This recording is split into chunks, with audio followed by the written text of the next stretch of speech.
nagbibigay ako ng quiz, sa tuwing nagbibigay ako ng exam, tanong ka ng tanong. Bakit ngayon ayaw mong magpatanong? Sinasalungat mo yung sinabi ng dating Brad Daniel. Sinasalungat mo yung sinasabi ng dating Brad Daniel na pinagkatiwalaan ng kapatid na Soriano. Ikaw mismo, ano yan, naka-record yun eh.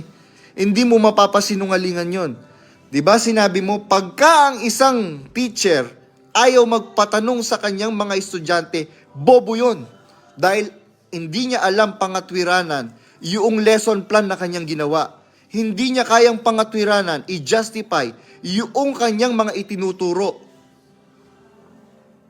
Kaya ganun, mga kapatid.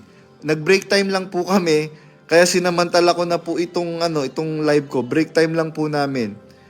Hanggang dyan lang po muna. Salamat po sa Diyos.